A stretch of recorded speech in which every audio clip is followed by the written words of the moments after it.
veio a mim a palavra do Senhor dizendo: Filho do homem, dirige o teu rosto contra Gog. Gog é uma pessoa, viu, irmãos? Terra de Magog. Então Magog é uma terra. Príncipe e chefe de Meseque e de Tubal, e profetiza contra ele, e diz: Assim diz o Senhor Jeová: Eis que eu sou contra ti, ó Gog, príncipe e chefe de Meseque e de Tubal. Apenas aqui, irmão, vamos para o 39, porque o capítulo é longo, todo o capítulo fala dessa batalha, mas só para os irmãos se localizarem. Vamos ler do 39 do 1 ao 5.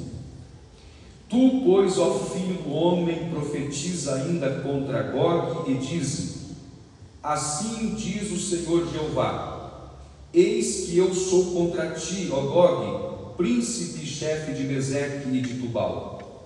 E te farei voltear, e te porei 6 anzóis, e te farei subir das bandas do norte, e te trarei aos montes de Israel, e tirarei o teu arco da tua mão esquerda, e farei cair as tuas flechas da tua mão direita. Nos montes de Israel cairás, tu e todas as tuas tropas, e os povos que estão contigo, e as aves de rapina, e as aves de toda asa, e aos animais do campo te darei por pasto. Sobre a face do campo cairás, porque eu falei, diz o Senhor Jeová. Agora vamos ler Apocalipse no capítulo 20 e o versículo de número 8. Vou usar como referência apenas para dar um esclarecimento aos irmãos sobre este assunto. Capítulo 20 e o versículo 8. E sairá a enganar as nações que estão sobre os 4 cantos da terra, Gog e Magog, cujo número é como a areia do mar, para as ajuntar em batalha. Amém? Amém. Os irmãos podem se assentar e nós vamos discorrer sobre esse assunto que é de suma importância, ainda dentro desta série escatológica que nós estamos transmitindo aos irmãos desde o mês de junho.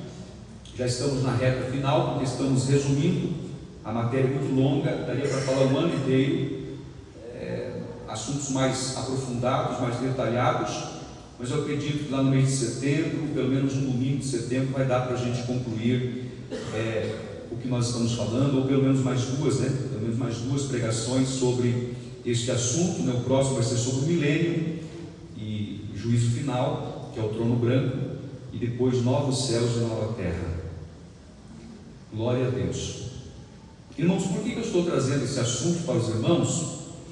Porque nós não podemos confundir Gog e Magog de Ezequiel 38 e 39 com Gog e Magog de Apocalipse 20, versículo 8. Este aqui, de Ezequiel 38 e 39, vai acontecer no meio da grande tribulação. Quando vai acontecer? No meio. Quando o pacto entre Israel e o anticristo for quebrado. Este de Apocalipse 20, versículo 8, é apenas uma figura, é uma expressão ilustrativa. Gog e Magog aqui não tem nada a ver com a batalha que vai acontecer no meio da grande tribulação. Você está entendendo? Apocalipse 20, versículo 8, trata-se da última revolta de Satanás. Então não é a mesma Gog e Magog. Por isso que Apocalipse, além de ser um livro também literal, é muito figurado.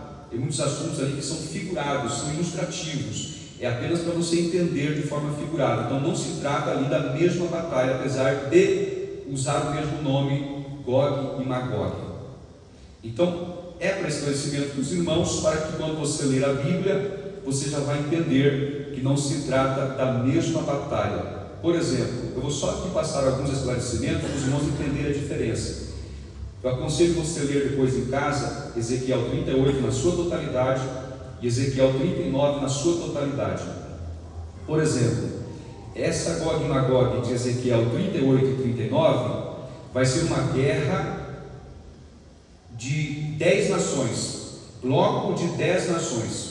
O anticristo vai comandar 10 países para atacar Israel. Quando nós vamos para Apocalipse 20, você vai ver que são todas as nações que estão envolvidas, então não é a mesma batalha, tá bom? Gog, aqui de Ezequiel, vem do norte, enquanto que de Apocalipse 20 vai envolver toda a terra. Gog, aqui no meio da grande tribulação, vai acontecer por um ato divino. A de Apocalipse 20 vai ser uma revolta de Satanás. Então veja a diferença, basta você ler que você vai fazer esse comparativo, tá? Esse Gog aqui de Ezequiel 38 e 39, que vai acontecer no meio da grande tribulação, as nações serão destruídas por espada. Em Apocalipse 20 serão destruídos pelo fogo do céu. Então olha a diferença muito grande, tá? Outra coisa, esse Gog e Magog de Ezequiel 38 e 39, que vai acontecer no meio da grande tribulação, serão sepultados, os soldados que vão morrer na batalha serão sepultados em Israel, está aqui no texto, enquanto que a de Apocalipse 20, eles serão totalmente consumidos pelo fogo. Então eu estou fazendo esse comparativo, irmão, porque às vezes você lê um texto e vai lá na frente ler outro texto e você vai ver que não são épocas iguais, são épocas diferentes, são batalhas diferentes. Então Gog e Magog, de Ezequiel 38 e 39, vai acontecer no período da grande tribulação. Quais são os motivos porque o anticristo vai convocar 10 nações, um bloco de 10 nações, para atacar Israel? São vários motivos. Primeiro, porque existe uma riqueza incalculável em Israel, irmãos. Se os irmãos analisarem, por exemplo, a região do Mar Morto, é uma das regiões mais ricas do mundo em minérios. E o anticristo, focado nisso, porque ele vai estar focado na riqueza mundial, porque vai trabalhar com uma moeda única, a política, a economia, a religião, vai ser o foco do anticristo. Então, um dos fatores que levará o anticristo a atacar Israel é de olho na riqueza que está no solo daquela nação. Mas não é apenas isso. Existe um outro motivo, porque o anticristo vai ser um governo mundial. Ele vai governar o mundo inteiro. Então ele vai estar no centro da terra. E onde é que fica o centro da terra? Israel, Jerusalém. Por isso que aqui em Ezequiel, no capítulo 5 e o versículo 5, se for possível pôr lá no telão, olha o que diz o texto. Ezequiel 5 e versículo 5 vai mostrar a posição estratégica em que Israel está localizado no mapa, no globo terrestre. Leia para mim lá, irmão, por gentileza. Assim diz o Senhor Deus: essa é Jerusalém, coloquei-a no meio das nações e das terras que estão ao redor dela. Isso. Onde Deus colocou Israel, Jerusalém? No meio, no centro das nações que estão em volta dela. Ou seja, Israel, Jerusalém, biblicamente falando, é o centro da terra, é o centro do mundo. É por isso que o anticristo, no período da grande tribulação, vai estabelecer o seu palácio dentro de Jerusalém. Mas existe um outro fator. Por que Deus vai permitir o anticristo, juntamente com esse bloco de 10 nações, atacar Israel? Lendo o texto bíblico de Ezequiel 38 e também o 39, Deus levará Israel a uma conversão em massa. Israel vai se converter ao Senhor. Vai começar com a batalha de Gog e Magog e vai encerrar-se com a batalha do Armagedon. Veja bem, a partir de Gog e Magog, Israel vai depender de Deus, vai depender de Jesus, aquele Jesus que eles sempre rejeitaram. Naquele momento, o espírito de súplicas vai cair sobre Israel, e Israel buscará o Senhor e buscará pelo Messias que até hoje não receberam. Então o Espírito de Deus que vai estar atuando aqui na terra no período da grande tribulação, conforme ensinamos no domingo anterior, os outros anteriores, o Espírito Santo vai levar Israel a uma conversão em massa. Então observe aqui, irmãos, quando nós falamos de Gog, estamos falando de uma pessoa, e quando estamos falando de Magog, estamos falando de uma terra. O que me chama a atenção aqui, muitos teólogos, pregadores que ensinam sobre escatologia, eles mostram que a tradução desse texto aqui aponta para a Rússia.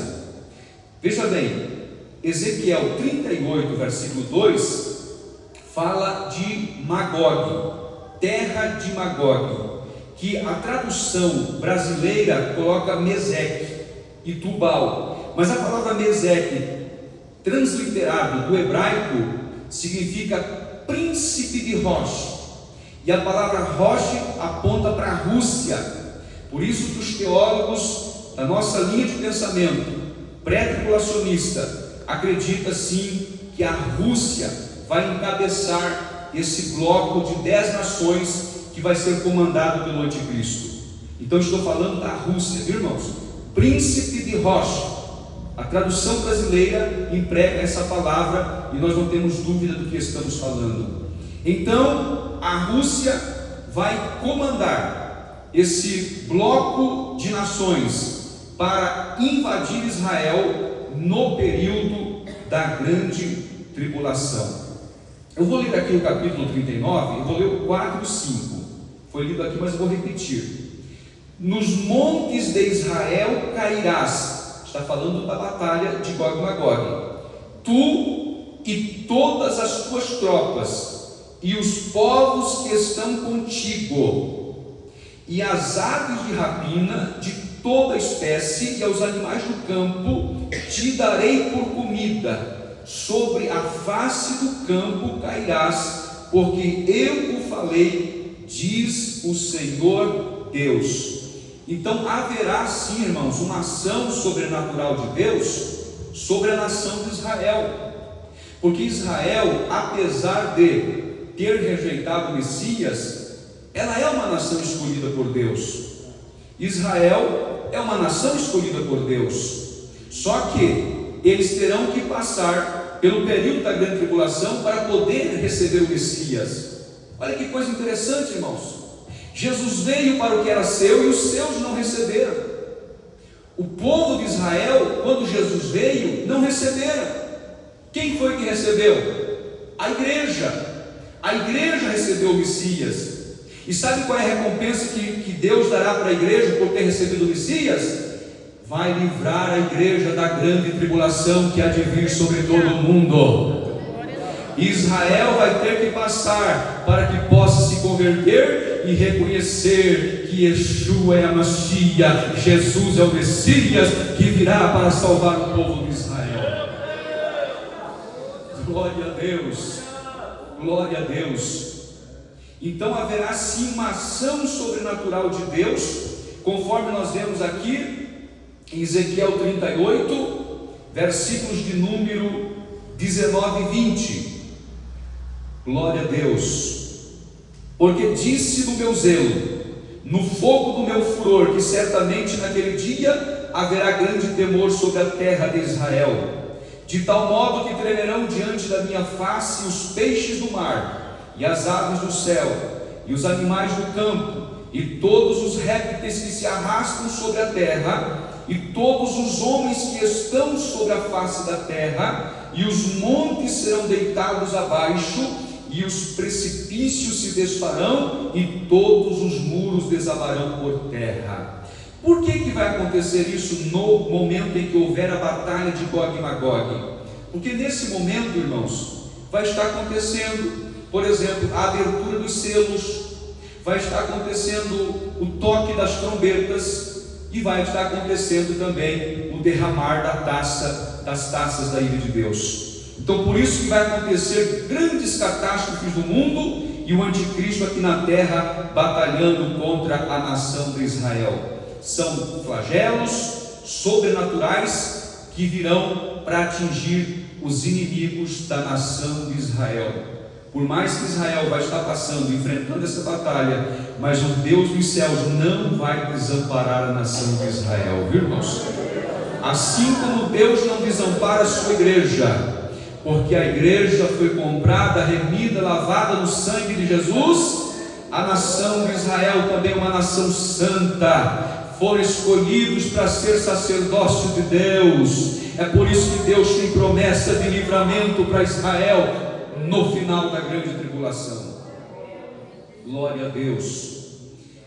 Veja o que disse aqui, irmãos, no capítulo 39 e o versículo de número 11. Essa batalha de Gog e Magog vai trazer um morticínio incalculável. Veja o que diz o texto: e sucederá que naquele dia darei ali a Gog um lugar de sepultura em Israel, o vale dos que passam ao oriente do mar, e pararão os que por ele passarem, e ali sepultarão a Gog e a toda a sua multidão, e lhe chamarão o vale da multidão de Gog. Vai ter tanta mortandade nessa guerra que alguns teólogos dizem que será a terceira guerra mundial. Nós não podemos afirmar isso, mas é uma grande hipótese de que a batalha de Gog e Magog será uma terceira guerra mundial que vai acontecer na terra, mas que a igreja não estará mais aqui, viu, irmãos? A igreja vai estar com Jesus já participando do tribunal de Cristo e das bodas do Cordeiro, mas aqui na terra vai estar acontecendo um morticínio que vai levar 7 meses, Israel sepultando os seus mortos. Está aqui na Bíblia, Ezequiel 39 e o versículo 12. Vamos ler lá, irmãos? Se o irmão puder pôr para nós, Ezequiel capítulo 39 e o versículo de número 12. O que diz?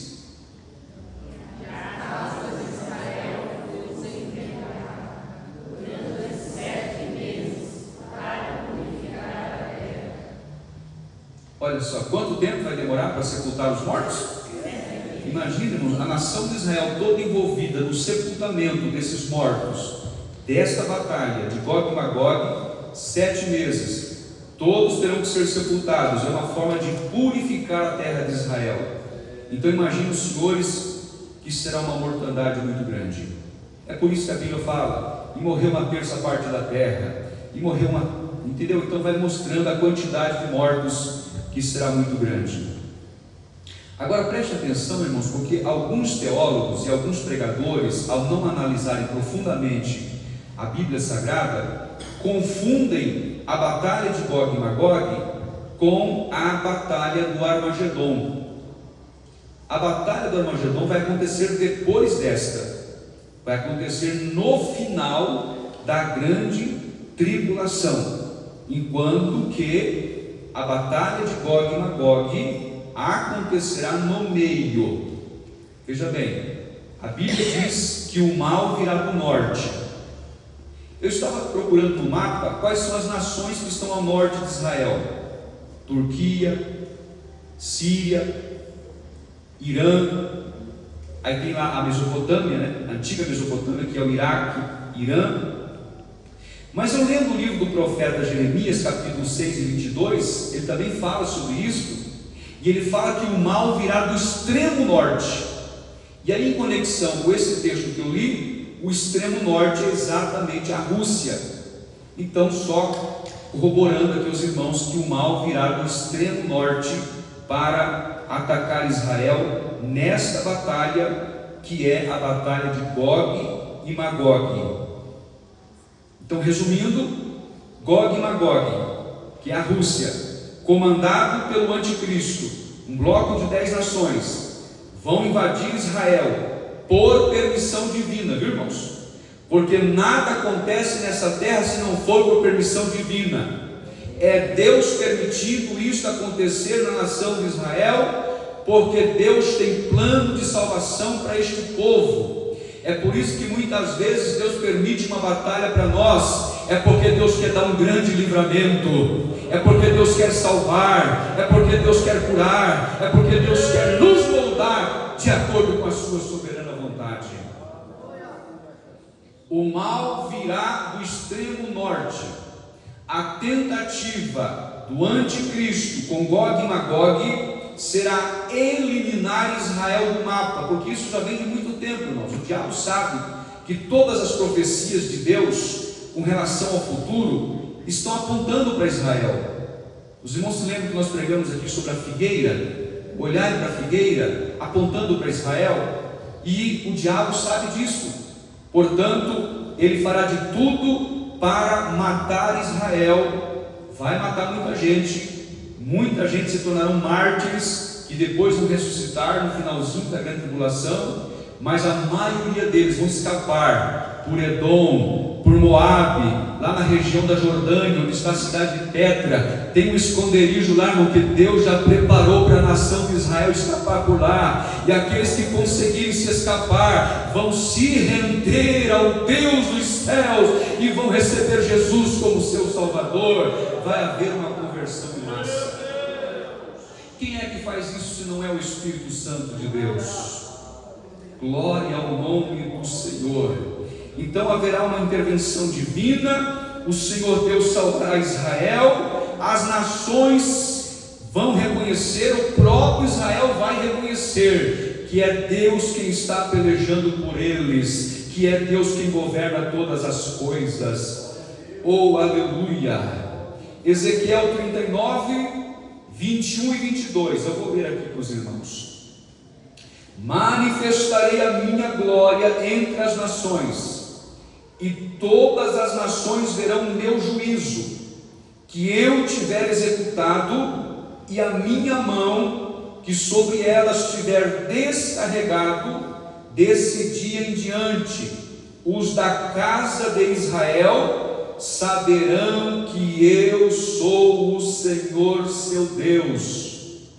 Os irmãos entenderam? Israel reconhecerá que Deus é o Senhor, por isso vão se converter. Olha o propósito de Deus ao permitir uma grande batalha no meio da grande tribulação, é para salvar o povo de Israel. Israel vai reconhecer que há um Deus dos céus. Aleluia, bendito seja o nome do Senhor. É neste momento que vai surgir um grande avivamento para o povo de Israel. O que está prometido em Joel capítulo 2, o Senhor prometeu através do profeta Joel que derramaria o seu espírito sobre toda a carne. Só que essa profecia para Israel cumpriu apenas parcialmente, ela foi interrompida. Por isso que nós temos hoje um período entre a 69ª semana de Daniel e a 70ª semana, um intervalo. E esse intervalo é chamado dispensação da graça. Foi onde a graça nos alcançou, foi onde a igreja alcançou a salvação em Jesus Cristo, nosso Senhor. Enquanto foi interrompida para Israel, a porta da salvação se abriu para a igreja. É por isso que você está aqui glorificando e adorando o nome do Senhor. Mas essa profecia ainda vai ter o seu fiel cumprimento no final da grande tribulação, quando Deus vai derramar um espírito de súplica sobre a nação de Israel, e eles vão suplicar pela misericórdia de Deus, e haverá um grande despertamento, e eles serão avivados, conforme Atos capítulo 2. Agora preste atenção aqui, irmãos. Essa batalha de Gog e Magog não vai conseguir exterminar a nação de Israel, não vai conseguir varrer Israel do mapa, porque haverá uma intervenção divina. Deus vai agir contra os inimigos, vai derramar taças de ira. Toda a ira de Deus que está sendo acumulada hoje vai ser derramada naquele período. Por isso que a grande tribulação não é uma tribulação qualquer, é algo incomparável, é a maior de todas as tribulações. Diz a Bíblia que será tão grande que nunca houve na terra, e nem haverá jamais outro igual. Então a ira de Deus vai se derramar sobre os inimigos de Israel. Não é sobre a igreja, porque a igreja não vai estar mais aqui, mas é sobre os inimigos de Israel, porque Israel tem muitos inimigos no mundo todo. mas Deus sempre esteve e está ao lado da nação de Israel. Acaba-se a batalha de Gog e Magog, que vai ocorrer no meio da semana. São 7 anos de grande tribulação, 3 anos e meio de tribulação, 3 anos e meio de grande tribulação. No meio da semana haverá o rompimento da aliança entre Israel e o anticristo. É por isso que então ele vai quebrar o acordo que ele fez, porque ele vai chegar como um líder muito bom, né? Tanto é que virá montado num cavalo branco, dizendo que vai trazer paz para a terra, mas é uma paz ilusória, enganadora. Vai durar isso por 3 anos e meio. Depois ele vai tirar sua máscara e Israel verá que não é o Cristo que eles estavam esperando, e então o pacto será quebrado e a guerra vai se instaurar sobre a nação de Israel, chamada Gog e Magog. Mas quando terminar o período de 7 anos, é que então vai acontecer uma outra batalha pior do que esta, que é a batalha do Armagedon. O que vai acontecer no final da grande tribulação? O rio Eufrates vai secar e as nações inimigas de Israel entrarão em Israel pelo Armagedon, que é o vale de Meguido. Deus me deu o privilégio de conhecer esse lugar lá, irmãos. É algo assim espantoso para você ver o tamanho, a imensidão do vale do Armagedon. Dá 300 quilômetros de comprimento por 160 quilômetros de largura. Você olha aqui numa planície tão grande. O guia que nos levou lá disse: observe ali, no meio desse vale, no meio desse campo, há um esconderijo de aviões de Israel, aqueles aviões de guerra que descem como desce o helicóptero. Eu nunca li isso em livro nenhum, eu nunca vi isso em reportagem nenhuma, mas lá eu presenciei. Os aviões descem assim, irmãos, aviões de guerra, descem dentro da terra, eu não sei para onde é que vão lá. Aí o guia falou assim: Israel já está preparado para a grande batalha que vai acontecer. Já prepararam até um esconderijo subterrâneo, e aquilo é imenso, é muito grande, ninguém consegue chegar lá. Nós avistamos lá do Monte Carmelo, olhando para a planície de Meguido. Eu disse: oh meu Deus, como Deus é grande, aleluia. Mas ali Deus vai conceder vitória para a nação de Israel. Você pode glorificar o nome do Senhor, porque o nosso Deus é o Deus de Israel. Os exércitos do mundo inteiro se voltarão contra Israel. Então agora que já não é mais um bloco de 10 nações, são as nações do mundo inteiro. Nações que hoje estão a favor de Israel, como por exemplo os Estados Unidos, naquele período vai estar contra Israel. Deus vai permitir isso, porque o mundo inteiro se voltará contra o povo de Israel, a ponto de conseguirem entrar na terra, no vale do Meguido, que hoje é conhecido como Vale de Jezreel. Grandes batalhas ocorreram ali. Qual é o texto que nos mostra a batalha do Armagedon?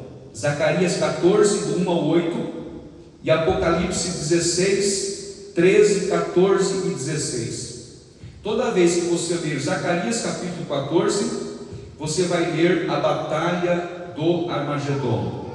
Eu vou ler para os irmãos aqui pelo menos os 8 versículos, que diz assim: Eis que vem o dia do Senhor, em que teus despojos se repartirão do meio de ti, porque eu ajuntarei todas as nações, veja bem, todas as nações, para a peleja contra Jerusalém, e a cidade será tomada, e as casas serão saqueadas, e as mulheres forçadas, e metade da cidade sairá para o cativeiro, mas o restante do povo não será extirpado da cidade. E o Senhor sairá e pelejará contra estas nações, como pelejou sim no dia da batalha. E naquele dia estarão seus pés sobre o monte das oliveiras, que está defronte de Jerusalém para o oriente. E o monte das oliveiras será fendido pelo meio, para o oriente e para o ocidente. E haverá um vale muito grande, e a metade do monte se apartará para o norte, e a outra metade dele para o sul. E fugireis pelo vale dos meus montes, Pois o vale dos montes chegará até Azel, e fugireis assim como fugistes de diante do terremoto, nos dias de Uzias, rei de Judá. Então virá o Senhor meu Deus, e todos os santos contigo, e acontecerá naquele dia, que não haverá preciosa luz, nem espessa escuridão, mas será um dia conhecido do Senhor, nem dia nem noite será, mas acontecerá que ao cair da tarde haverá luz. Naquele dia também acontecerá que sairão de Jerusalém águas vivas, metade delas para o mar oriental e metade delas para o mar ocidental. No verão e no inverno sucederá isto. Zacarias 14 trata da batalha do Armagedon, que vai acontecer quando, irmãos? Quando? No final da grande tribulação, enquanto que Gog e Magog ocorrerá no meio da grande tribulação. É importante os irmãos entenderem isso. Apocalipse capítulo 16, 13, 14 e 16. E da boca do dragão e da boca da besta e da boca do falso profeta vi sair 3 espíritos imundos, semelhantes a rãs, porque são espíritos de demônios que fazem prodígios, os quais vão ao encontro dos reis da terra e de todo o mundo, para os congregar para a batalha, naquele grande dia do Deus Todo-Poderoso. E os congregaram no lugar que em hebreu se chama Armagedon. Esse lugar, irmãos, Armagedon, já foi cenário de grandes batalhas que estão registradas na Bíblia. Por exemplo, Débora e Baraque, quando destruíram os cananeus, foi no vale de Meguido, no campo do Armagedon. Gideão, quando venceu os midianitas, foi ali também, no vale do Armagedon. Saul, quando perdeu a batalha para os filisteus, foi também nesse lugar. Davi, quando destrói o gigante Golias, foi ali também. E exatamente neste lugar que as nações do mundo inteiro estarão ali acampadas para a grande batalha do Armagedon. Mas de Deus virá o livramento para a nação de Israel. Aleluia! Louvado seja o nome do Senhor. É interessante o que disse Zacarias, capítulo 12 e o versículo 3. E acontecerá naquele dia, veja a expressão, naquele dia, que farei de Jerusalém uma pedra pesada para todos os povos. Todos os que carregarem certamente serão despedaçados, e ajuntar-se-ão contra ela todas as nações da terra. Aqui é interessante também, irmãos, que assim como lá na batalha de Gog e Magog vai demorar 7 meses para sepultar os seus mortos, aqui na batalha do Armagedon há uma linguagem figurada. Eu acredito que seja uma hipérbole, uma força de expressão, porque Apocalipse capítulo 14 e o versículo 20 fala que o sangue dos mortos vai chegar até os freios dos cavalos. É claro que isso é uma hipérbole, porque um campo tão vasto como este, 300 quilômetros de comprimento, 160 de largura, haja sangue, né, irmãos, para chegar até os freios dos cavalos. Mas sabe por que Apocalipse está dizendo isso? Porque vai ser uma grande tragédia essa batalha do Armagedon. Agora preste atenção, irmãos, que essa batalha será de um único dia, enquanto que eles vão se preparar para a peleja em vários dias, mas a batalha vai ser de um dia só, porque quando eles saírem do campo do Armagedon para irem até a cidade de Jerusalém, para destruir Jerusalém, aniquilar Israel, é neste momento que virá o livramento de Deus para a nação de Israel. Por isso que a batalha será de um dia só. Naquele dia vai ser um dia diferenciado. Deus vai prolongar as horas, a noite vai virar dia, porque é Deus que está trazendo o livramento para o povo de Israel. Aleluia. Veja bem, irmãos, um dia diferenciado. Quando Israel perceber que as nações do mundo inteiro estão acampadas no vale do Armagedon, Israel então começará a clamar ao Senhor. Vai derramar sobre Israel um espírito de súplicas, porque haverá uma grande batalha, uma grande marcha, que virá do monte ou do vale do Meguido em direção a Jerusalém, para destruir a nação de Israel. O que me chamou a atenção aqui, irmãos, é que Israel vai dobrar os joelhos e vai clamar ao Deus dos céus.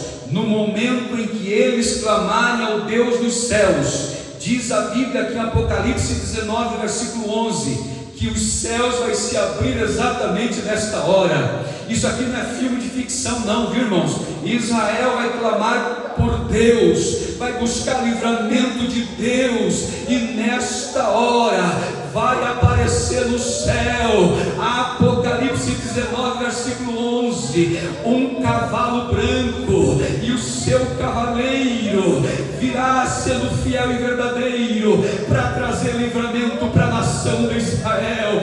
Bendito seja o nome do Senhor.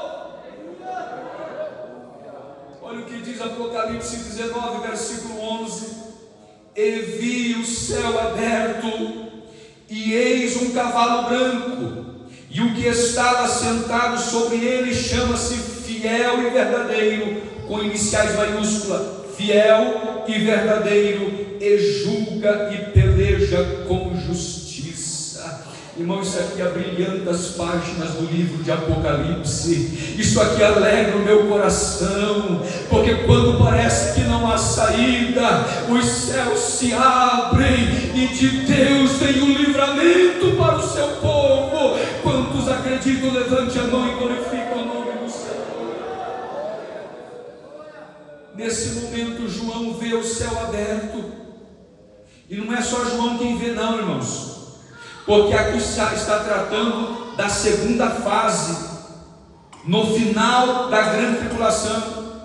Jesus já veio no início, lembra que ele veio, arrebatou a igreja e levou para o céu. Final de 7 anos ele voltará com a igreja. Então aqui será a manifestação visível de Jesus. E conforme disse Apocalipse 1 e versículo 7, eis que vem com as nuvens, e todo olho o verá, até os mesmos que o transpassaram, e todas as tribos da terra se lamentarão sobre ele. Sim, amém. Você está entendendo aqui, irmãos? Quando a Bíblia fala que todo olho verá, não é no arrebatamento. O arrebatamento da igreja será invisível para o mundo. O mundo não vai ver, só vai ver quem for salvo. Vai ver e vai ser arrebatado. Vai ser um abrir e fechar de olhos, vai ser como um relâmpago, 7 milésimos de um segundo, a igreja vai ser raptada. Só que aqui não, aqui os céus vai se abrir, todo olho verá. Aqui no Brasil vai ver, lá no Japão vai ver, não importa se é dia, se é noite, vai ser um dia diferenciado. Aleluia. Os satélites do mundo inteiro vai mostrar para as televisões, vai mostrar para a internet, o mundo inteiro vai ver Jesus descendo, montado no cavalo branco, e com ele virá a igreja triunfante e gloriosa, porque já está com Jesus Cristo na glória. Oh, irmão, isso aqui enche o meu coração de alegria, porque Jesus Cristo virá com a igreja. É interessante, irmãos, distinguir o cavalo branco de Apocalipse 19 com o de Apocalipse 6. O de Apocalipse 6 não é Cristo, viu? Lá fala de um cavalo branco, e o seu cavaleiro traz consigo um arco, uma flecha e uma balança. Não é Cristo, viu? Não é Cristo, lá é o anticristo. Ele virá com uma aparente paz, ele quer imitar Jesus, mas não consegue. Eu até fiquei chocado, porque agora na abertura das Olimpíadas na França, até acho que o senhor me mandou, o senhor foi um dos que me mandou um videozinho lá, de um cavaleiro, não sei se os irmãos presenciaram, um cavaleiro entrando né, com um cavalo branco sobre ali na entrada das Olimpíadas, na abertura, e as nações do mundo inteiro seguindo esse cavaleiro, uma referência ao anticristo. Parece que até o mundo já está anunciando, irmão. Tem gente que não quer entender o que Deus está avisando a igreja. Deus está avisando o seu povo, e tem gente que está dormindo, mas nesta noite Deus nos desperta, aleluia, porque até o mundo está fazendo entender que o anticristo está chegando aí. Só que o cavaleiro de Apocalipse 6 é o genérico, o de Apocalipse 19 é o original, é Jesus Cristo, que virá fiel, vitorioso, aleluia, e ele virá acompanhado de quem? De um grande exército. Quem é o exército que virá acompanhando o cavaleiro de Apocalipse 19? É eu e você, é a igreja de Cristo triunfante. Levante a mão, você que tem esperança, que vai retornar com Cristo para o julgamento das nações, que vai acontecer logo em seguida. Aleluia. A Bíblia nos esclarece tantas coisas, que o Espírito Santo faça você entender esta verdade nesta noite. Nesse momento, Apocalipse de número 20 nos diz que quando Jesus estiver descendo do céu com a igreja, um anjo vai descer juntamente com ele. Não diz o nome do anjo, mas eu acredito que seja o arcanjo Miguel. Vai descer do céu com uma corrente na mão, com a chave do abismo, e vai amarrar Satanás e vai lançar no poço do abismo por 1000 anos. Porque veja bem, irmãos, quando Satanás desceu do céu, foi lançado, e Jesus revela que viu Satanás descendo como um raio do céu, porque ele se rebelou do céu e trouxe consigo a terça parte dos anjos. Sabe onde é que Satanás ficou? Nas alturas. A missão dele é rodear a terra e passear por ela. No período da grande tribulação, ele vai descer de lá e vai atuar diretamente na terra, vai estar atuando aqui, ó. Só que no final da grande tribulação, Satanás será amarrado, aleluia, por 1000 anos, conforme disse o texto de Apocalipse no capítulo 20. Então o anjo prende Satanás, o amarra e o lança no poço do abismo. Jesus descendo com a igreja, no seu vestido, na sua coxa, está escrito Rei dos Reis e Senhor dos Senhores. Ele dará ordem para o anjo prender Satanás por 1000 anos. O próprio Jesus descerá com uma espada afiada, e com essa espada afiada que sairá da sua boca, ele vai destruir as nações que estiverem contra Israel, porque neste momento algumas nações vão se arrepender e vão reconhecer que Deus é Deus de Israel. Aquelas nações que se arrependerem naquela hora vão ser salvas por Jesus, as outras serão rejeitadas e serão mortas, mas Jesus Cristo vai dar vitória para as nações que estiverem do lado de Israel. E sabe o que vai acontecer nesse momento? Ele vai pegar a besta que emerge do mar, que é o anticristo, e vai pegar a besta que emerge da terra, que é o falso profeta, e vai lançar no Guiena, ou Geena, como você queira, que é o lago de fogo, que até hoje ninguém foi para lá. Eles vão inaugurar, porque Jesus vai mandar eles para lá. Para eles não tem salvação, para eles tem condenação. Veja bem, nesse momento em que Jesus faz isso, com seus pés sobre o Monte das Oliveiras, o monte vai se abrir de um lado para o outro. Israel vai olhar para Jesus no Monte das Oliveiras e vai perguntar para ele: que são essas marcas em suas mãos e em seus pés? E ele vai dizer assim: estas são as marcas que os meus irmãos me feriram dentro da minha casa. Vocês, judeus, são culpados pela minha morte. Nesse momento vai bater um arrependimento na nação de Israel. Eles vão reconhecer: por que trocamos o Senhor por Barrabás? Fomos enganados por Anás e Caifás, mas hoje nos arrependemos e nos rendemos a Ti. Salva-nos, e a salvação de Deus virá para Israel. Diz o texto: e todo Israel será salvo. Oh, aleluia! Bendito seja o nome do Senhor. Aquele Cristo que foi rejeitado pelos judeus, mas que foi aceito pela igreja, que foi adorado pela igreja. Oh, a igreja que o adora está aqui esta noite. Bendito seja o nome do Senhor. Veja bem o que disse Zacarias 12, versículo 10. Mas sobre a casa de Davi e sobre os habitantes de Jerusalém derramarei o espírito de graça e de súplicas, e olharão para mim a quem traspassaram, e prantearão sobre ele como quem pranteia pelo filho unigênito, e chorarão amargamente por ele, como se chora amargamente pelo primogênito.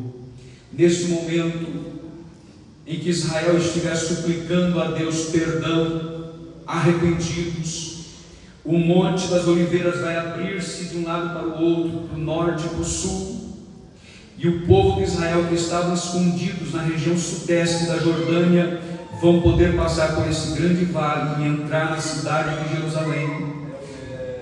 Aleluia! Entrarão com Jesus em Jerusalém. Hoje, irmãos, existe lá a muralha de Jerusalém, cujos portões, um dos portões foi fechado.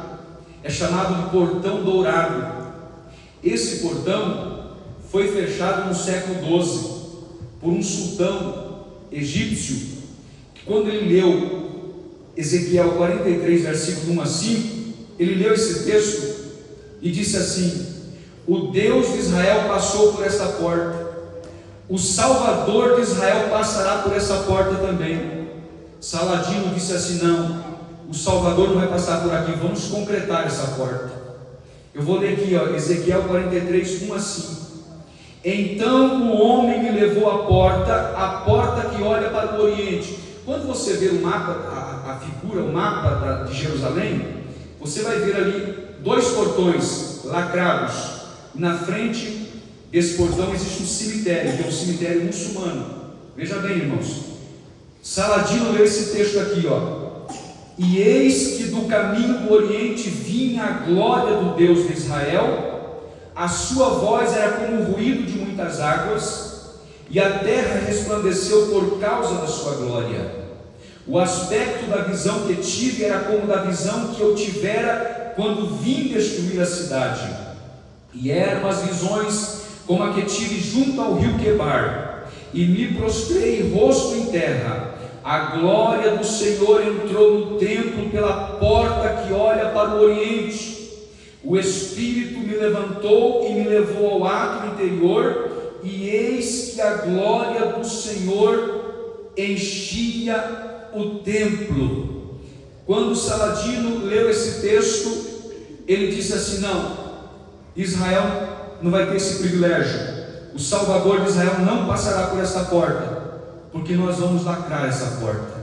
Então houve um período em que o Império Otomano dominou a nação de Israel, que é o Império Muçulmano, e eles então fizeram isso.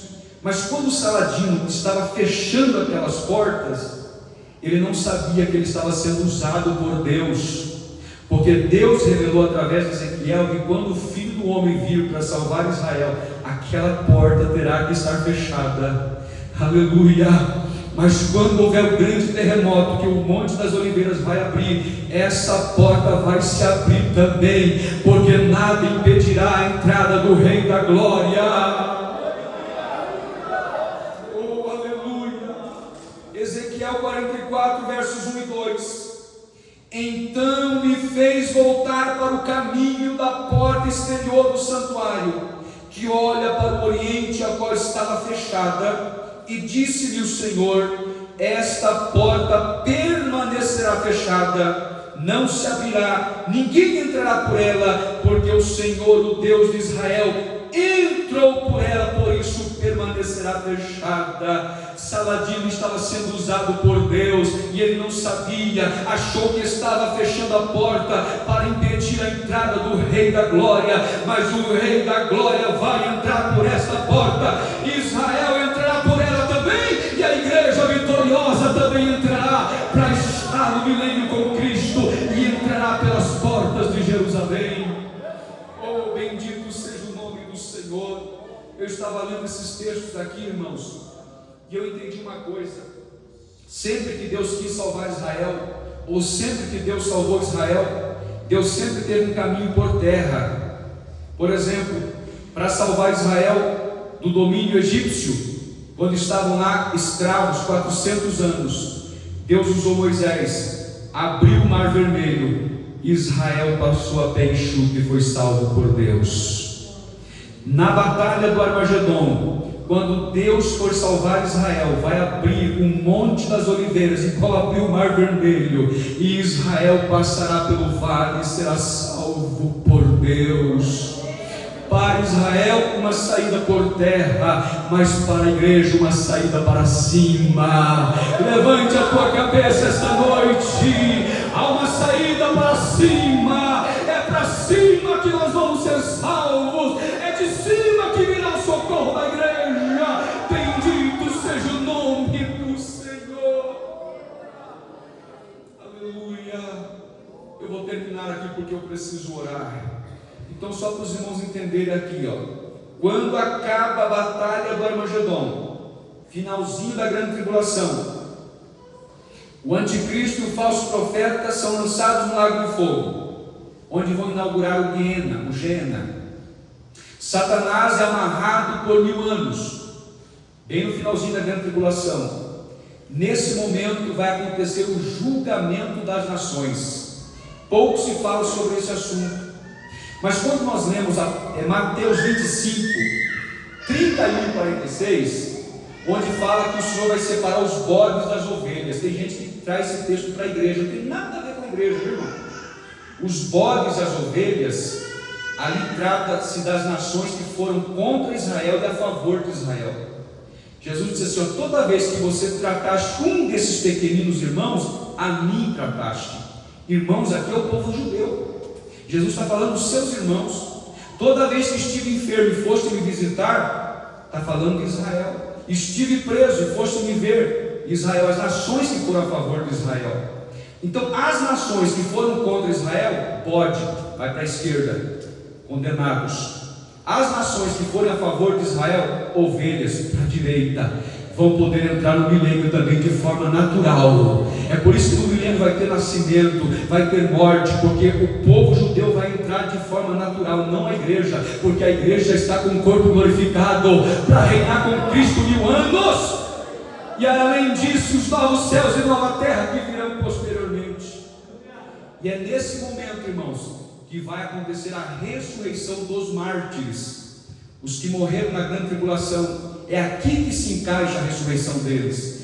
Todo Israel que morreu na batalha, mas que recebeu Jesus como Messias, as 2 testemunhas, os 144.000 vão ressuscitar aqui e vão reinar com Cristo 1000 anos também. Esses aqui fazem parte também da primeira ressurreição. Por isso que Cristo é chamado na Bíblia a primícia dos que dormem. Cristo ressuscitou para nunca mais morrer. Quando a igreja for arrebatada, os que morreram em Cristo vão ressuscitar também. No final da grande tribulação, os mártires da grande tribulação vão ressuscitar também, e nós vamos reinar com Cristo. Levante a mão quantos têm esta esperança. Eu quero orar por você agora, coloque-se em pé. Aleluia, porque Deus está falando conosco através da sua palavra, e eu sei que Deus está falando conosco esta noite. Muitas pessoas já perderam a esperança, muitas pessoas vendo os dias maus perderam a fé, perderam a confiança em Deus. Mas o Espírito de Deus falou no meu coração aqui esta noite, que entrou alguém aqui precisando desta oração que será feita agora.